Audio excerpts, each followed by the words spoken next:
नमस्कार मित्रांनो, स्वागत आहे तुमचं पुन्हा एका नवीन अशा रोमॅन्टिक लव्ह स्टोरीमध्ये. तर मग चला सुरुवात करूयात आजच्या या भागाला. रूममध्ये जाऊन देवनं गाथाला कितीदा तरी फोन केला, परंतु तिचा फोन बंद येत होता. देवला आता समीरचा फार राग येत होता, परंतु त्याला कारणही तो स्वतःच होता. रागानं धुसफुसत देव शिवासोबत त्याच्या फ्लॅटवर गेला. दोघेही ड्रिंक करत बोलत होते. तो समीर, हाऊ डेअर ही, किती नीच वागतोय माझ्यासोबत. त्याला माझं वागणं अयोग्य वाटतंय, तर मग गाथाचं वागणं बरोबर कसं वाटू शकतं? मी तिच्यासोबत जे वागलो ते अयोग्य आणि तिनं केलं ते योग्य. अरे मी तर माणुसकीच्या नात्यानं त्यांची सांत्वना करायला तिथे गेलो होतो ना, पण त्यानं मला गेटच्या बाहेर उभं केलं आणि तू त्याला काहीच बोलला नाहीस. आणि आताही इतका शांत आहेस. त्यानं माझा इतका अपमान केला, तुला त्याचं काही वाटत नाही का?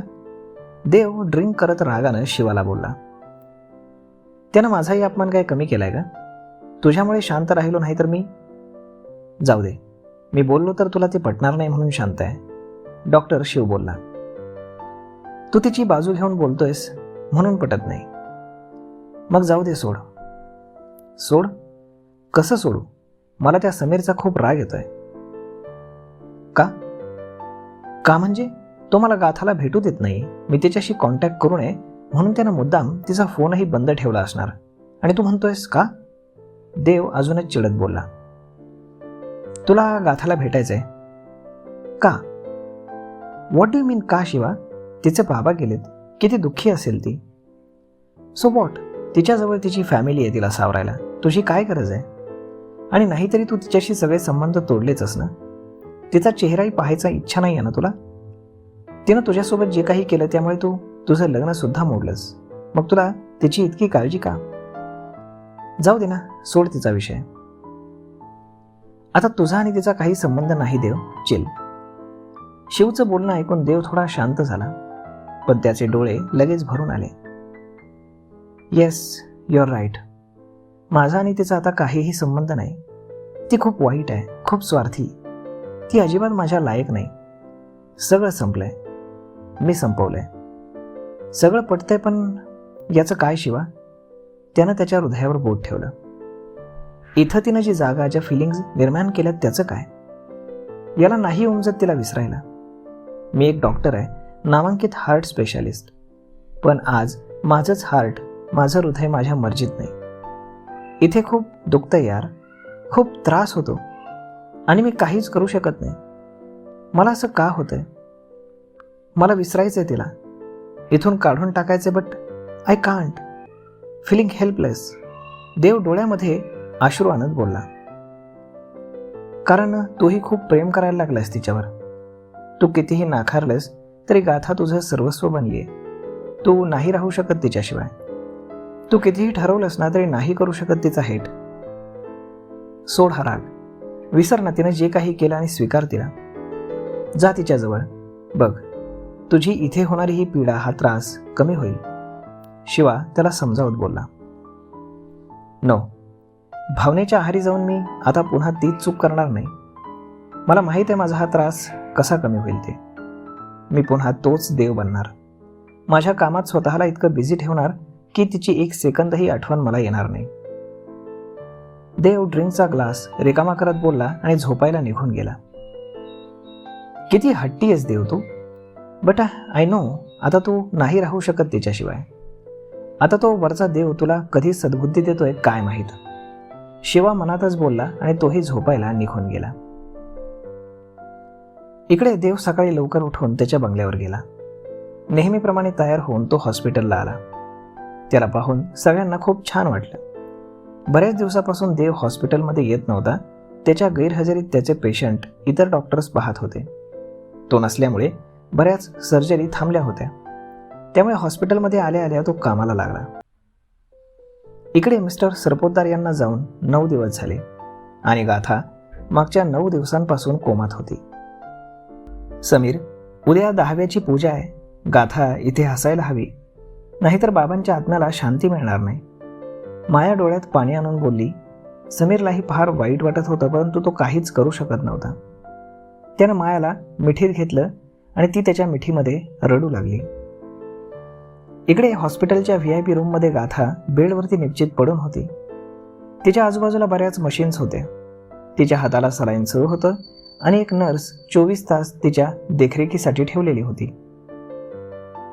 गाथा बाळा, उठ ना राजा, किती वेळ झालाय बघ बरं. बाबा, झोपू दे ना मला, अजून सकाळ नाही झाली. बाळा, सकाळ केव्हाचीच झाली आहे. डोळे उघड आणि एकदा बघ माझ्याकडे. मी किती वेळ झाले थांबलोय तुझ्यासाठी बाळा. बाबा, मला नाही उठायचं आणि तुम्ही ऑफिसला जाताय. मी तुम्हाला नंतर व्हिडिओ कॉल करते. बाळा, मी ऑफिसला नाही, फार लांब जातोय. इतकं लांब की तुला नंतर कधीच दिसणार नाही, कधीच परत येणार नाही. उठ ना, एकदा बघ माझ्याकडे. बाबा, तुम्ही असं का बोलताय? तुम्हाला माहित आहे ना, मला आणि ताईला नाही आवडत तुम्ही असं बोललेलं. ती वैतागून उठून बोलली. तर बाबा हसत होते. थांबा, मी ताईला बोलावते आणि सगळं सांगते. ती ना तुमची चांगलीच शाळा घेईल. मी तिला भेटलोय, तुला भेटायचं राहिले बाळा. तुला भेटल्याशिवाय मी कसं जाणार? बाबा, तुम्ही कुठे जाताय? खूप दूर. परत कधीपर्यंत याल? मी आता कधीच परत येणार नाही बाळा. मला निरोप दे गाथा. ती त्यांना बोलत असतानाच एकदम अंधार झाला आणि ती बाबा असं म्हणून जोरात चिरकून उठली. बाबा, बाबा. Madam, madam, you are all right. तिच्या आजूबाजूला असणारी नर्स तिच्या जवळ येऊन तिची नाडी चेक करत बोलली. गाथा तिच्याकडे अनोळखी नजरेनं पाहत होती. तिचे हार्टबीट फास्ट झाले होते. ती खूप घाबरलेली दिसली. तिनं आजूबाजूला नजर टाकली तर ती हॉस्पिटलमध्ये आहे तिच्या लक्षात आलं. रिलॅक्स, मी डॉक्टरांना बोलावते. नर्स काळजीनं बोलली आणि बाजूला असणारा अलार्म वाजवला. 2 मिनिटांच्या आतच डॉक्टर गाथाच्या रूममध्ये आले. गाथा त्यांनाही अनोळखी नजरेनं पाहत होती. डॉक्टर्सने तिला चेक केलं आणि 1-2 इंजेक्शन्स दिले. तिचे हार्टबीट लगेचच नॉर्मल झाले.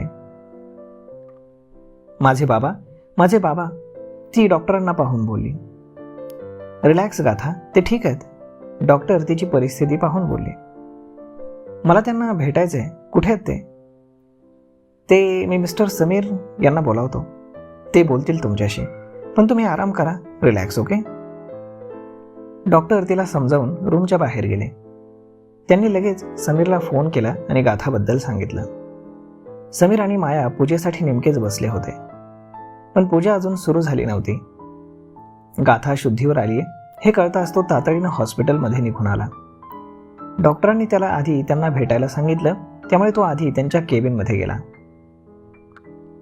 डॉक्टर, समीरनं विचारलं. कम मिस्टर समीर, सीट. समीर त्यांच्या समोरच्या खुर्चीवर बसला. डॉक्टर, गाथा ठीक आहे ना? येस मिस्टर समीर, ते एकदम ठीक आहेत. त्यांना आता कुठल्याही प्रकारचा धोका नाही. पण काय डॉक्टर? माझ्या मते त्यांना आत्ताच मिस्टर सरपोतदारांबद्दल सांगू नका. ते आत्ताच कोमातून बाहेर आलेत. त्यांची कंडिशन थोडी नाजूक आहे. यात तुम्ही जर मिस्टर सरपोतदारांबद्दल सांगितलं तर त्याचा उलट परिणाम होऊ शकतो. म्हणजे ती पुन्हा कोमात? नो, पण हा धक्का त्यांच्या मनावर आघात करू शकतो आणि हा आघात त्यांना पचवता आला नाही तर कदाचित त्या डिप्रेशनमध्ये जातील. म्हणून आपण काळजी घ्यायला हवी. आय नो, ही वेळ तुमच्यासाठी खूप कठीण आहे. कधी ना कधी तिला सांगावं लागणारच आहे, पण काही दिवस तरी नको. समीर खूप खचला. तिला नाही सांगितलं तर बाबांच्या पूजेला ती कशी येणार, आणि सांगितलं तर तिला हा धक्का सहन होईल की नाही याची शाश्वती नाही. तिच्या कोमातून बाहेर येण्याचा आनंद त्याला जेवढा होता तेवढीच आता तिची चिंता देखील होती. तर मग मित्रांनो, तुम्हाला काय वाटतं? समीर गाथाला सगळं काही सांगेल का? पाहूयात पुढच्या भागामध्ये. तोपर्यंत तुम्हाला आजचा हा एपिसोड कसा वाटला हे तुम्ही आम्हाला कमेंट करून नक्कीच सांगा. आणि जर आवडला असेल तर आपल्या जवळच्या मित्रमंडळींसोबत देखील हा व्हिडिओ तुम्ही शेअर करायला विसरू नका. धन्यवाद.